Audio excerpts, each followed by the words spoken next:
Them, an original short story by Jared I. McGee. My grandpa never really talked about the war.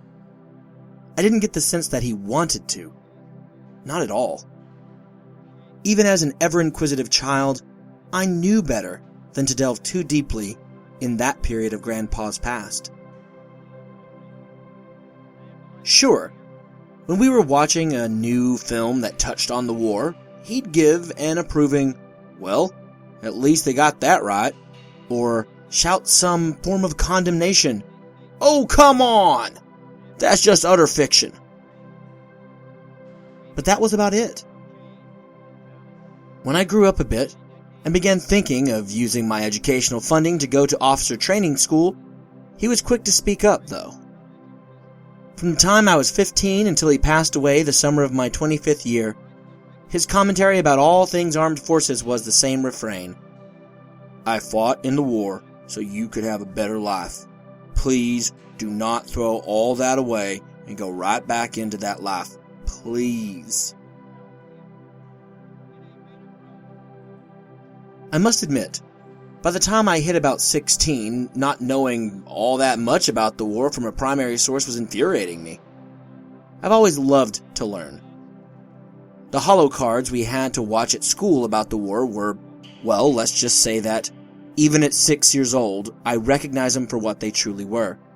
Thinly veiled propaganda produced to ensure that we never lost sight of why we did what we did to them. Still, war seems to always appeal to young boys, and my fanciful imagination was easily ensnared by flashing bombs, vast ship battles just outside of orbit, and the over-the-top narration that the war correspondents peppered in with all that exciting imagery. So yes, a great deal of my desire to speak with my grandpa about the war was academic, but that wasn't the entirety of it, of course.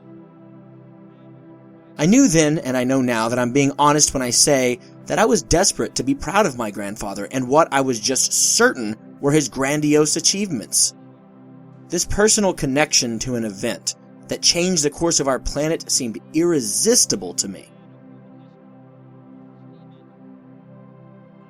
From the research I did independently of Grandpa, including off-the-cuff conversations I had with my grandmother, my father, and my uncle, I learned that he first enlisted in the Army, eager to serve the great cause against them. This was true of almost everyone in Turin, Mississippi. Hell, it was true of almost any poor kid in all the southern portion of the North American Alliance.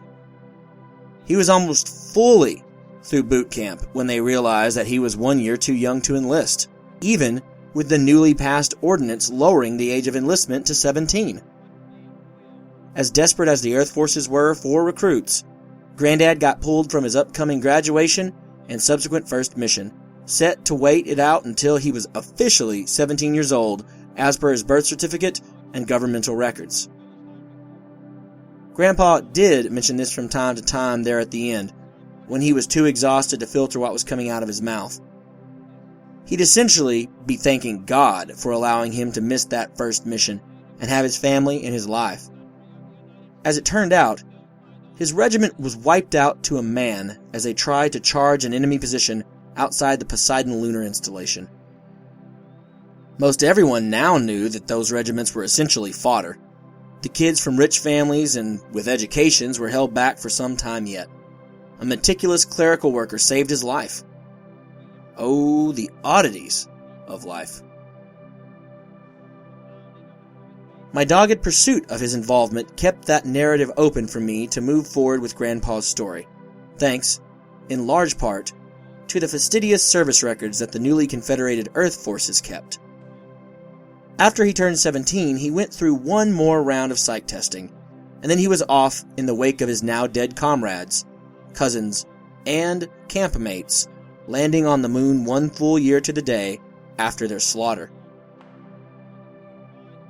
Through some pretty nasty ground battles, Grandpa's company was among the forces that took back Poseidon from them. I'm pretty sure he earned a medal or a special patch or something, but he never wore it, and I never saw it. Well, not while he was alive anyway. This particular unit of his went on to fight its way all around the lunarscape, freeing this base and that, defending this colony pod or that. Grandpa's time was up rather quickly, though, in the grand scheme of the war. So he was shipped back home to the swamplands of the Mississippi Delta, and the others, whose service was not yet up, kept on fighting.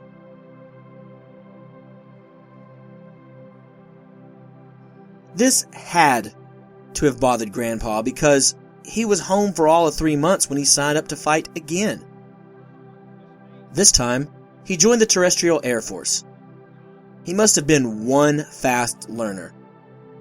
He was doing navigation for a terrestrial pilot for a domestic defense a mere 60 days after re-enlisting, and those missions must have been a resounding success because the service records on file say that he was specially picked, along with his assigned pilot, Jim Hackney, to begin orbital defense maneuvers. Quite the unprecedented promotion, even in the trying times they were in.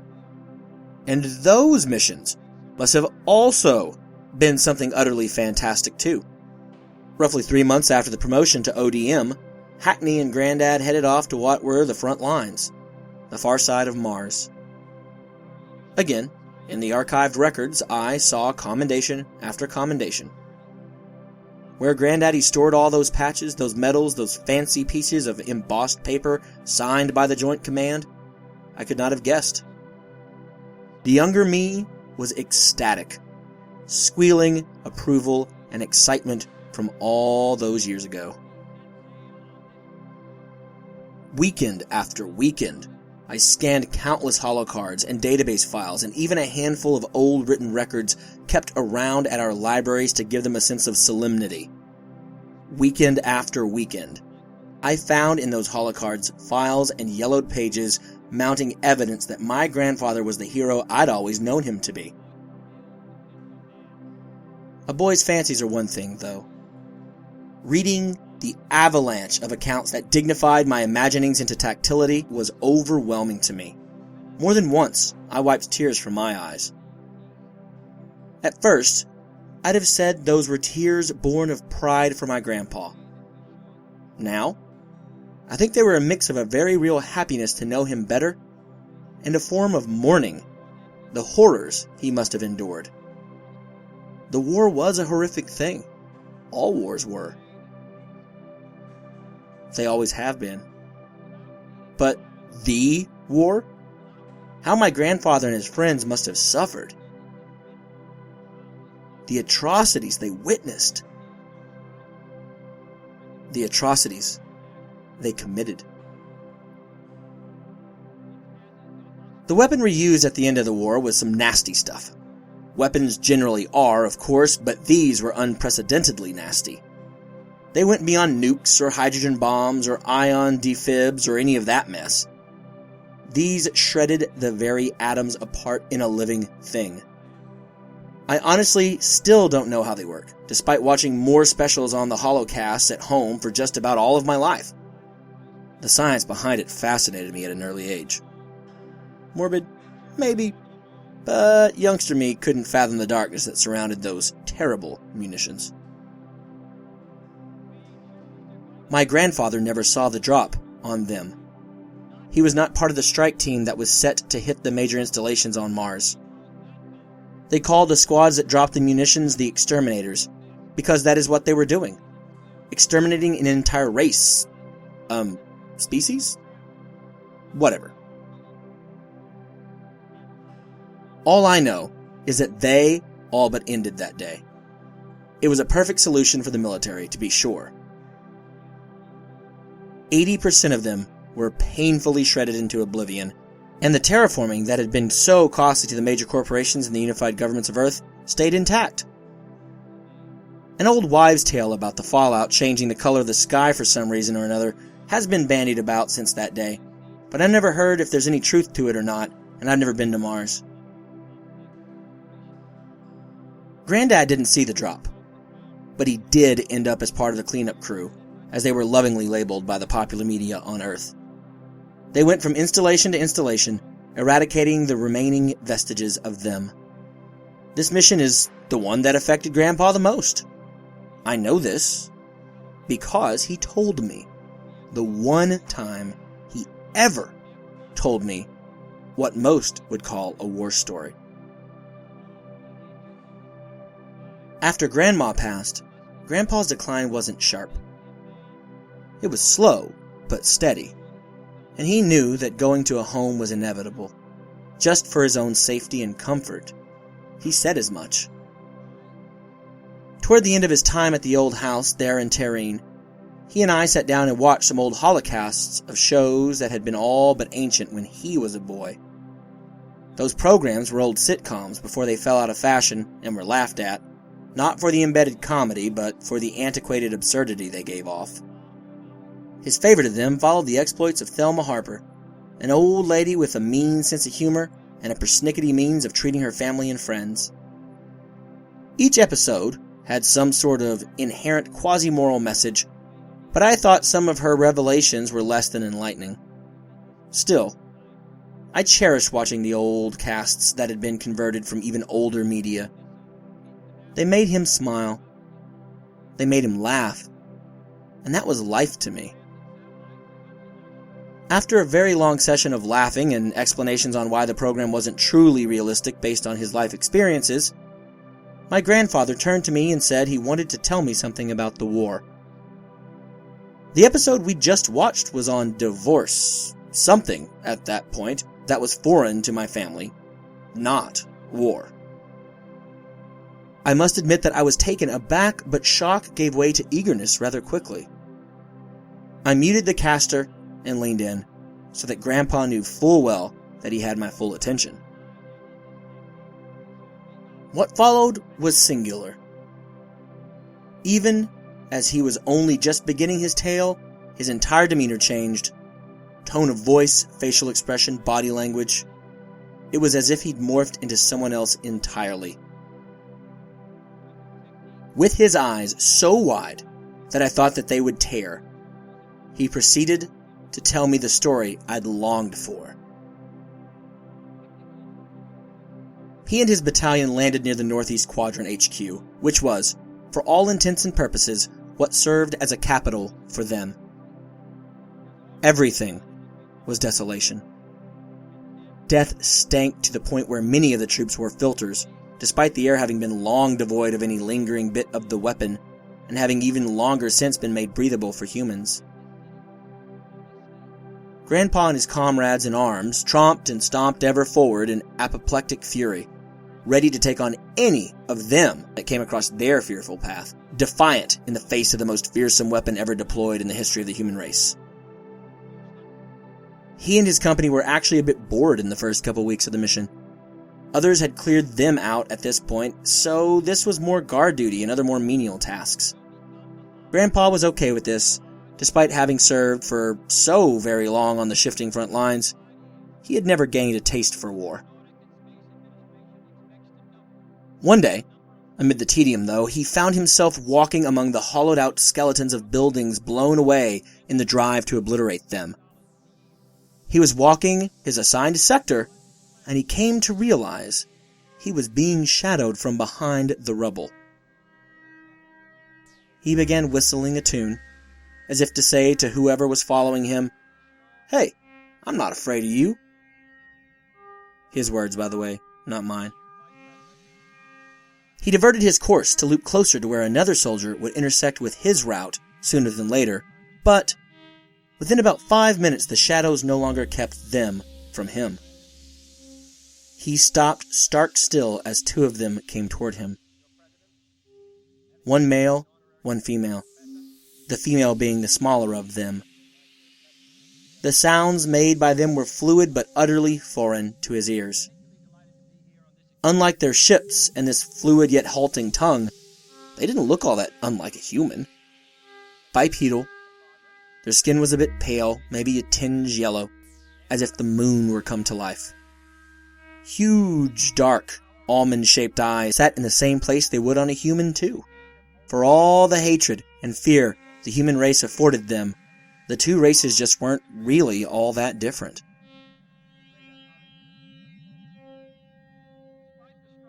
Both initially approached Grandpa, but he fired into the air, The male looked back at the female, chirped something that felt like orders to Grandpa, and the female slunk off into the darkness. The male, however, kept approaching. Grandpa went to fire near the feet of it, but his rifle seemed frozen somehow.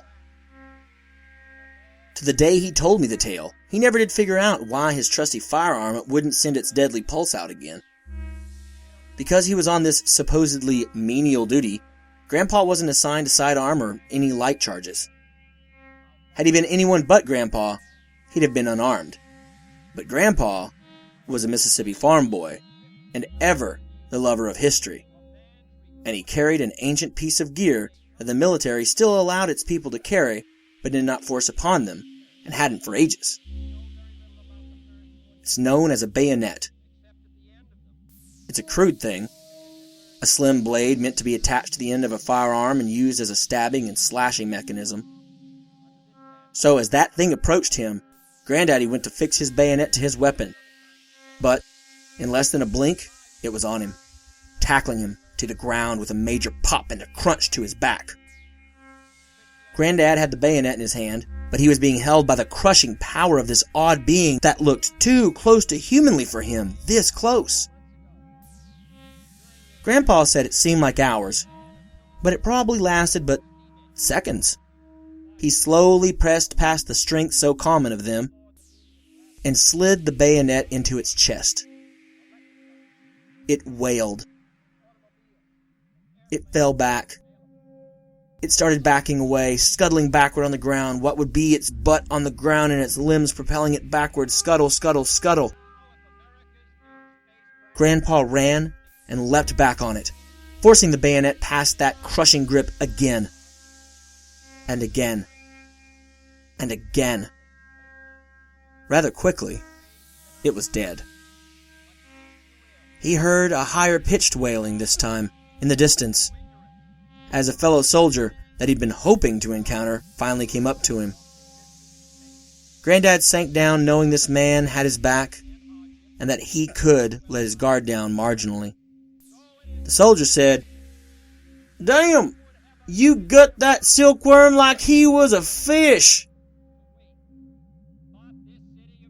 Grandpa cringed at that epithet and wiped his bayonet and his hands clean, staring an unbroken stare into the rubble, a short distance away, wondering if he'd just murdered this thing, this woman's husband, her lover, the father of her children.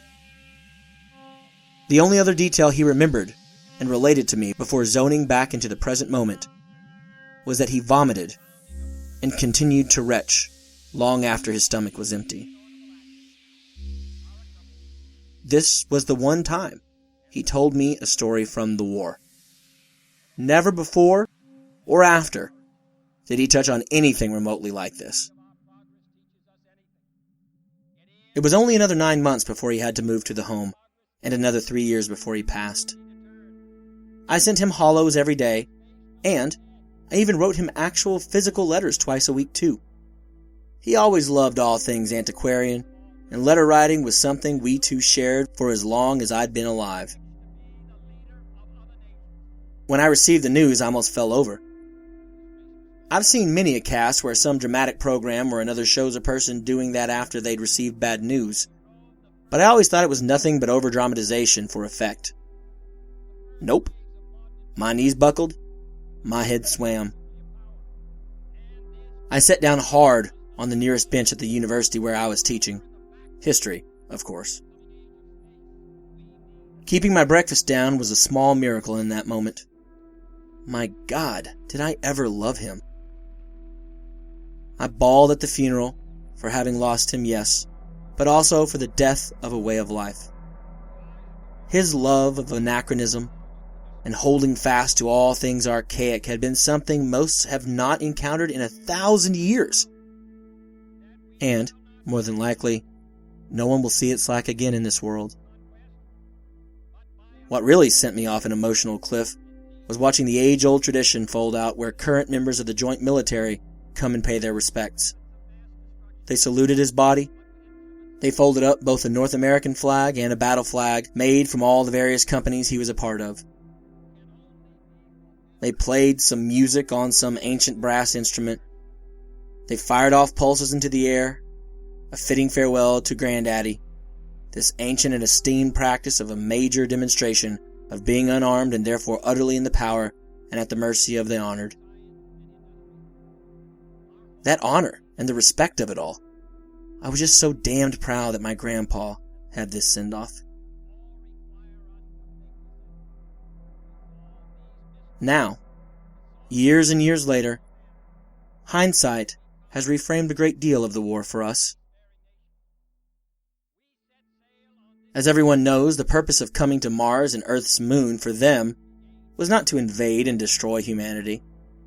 They were just fleeing a larger scourge that had invaded them and threatened to destroy them with genocide and forced work.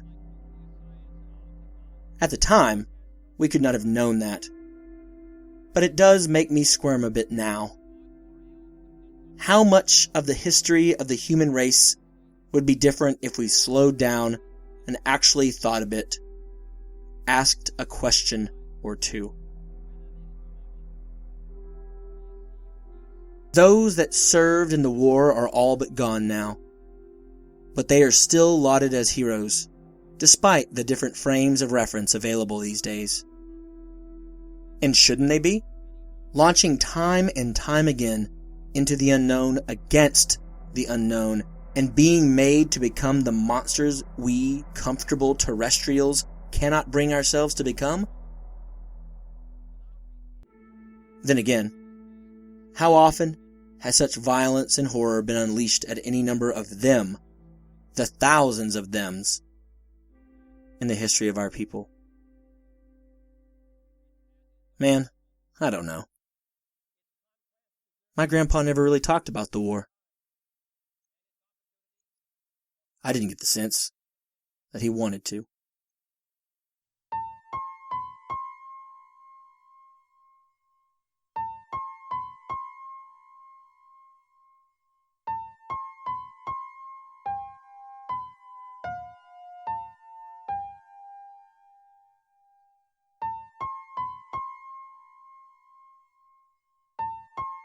Thank you for listening to Them. The sound effects and tracks present were taken from a multitude of artists that were kind enough to upload their work at freesound.org.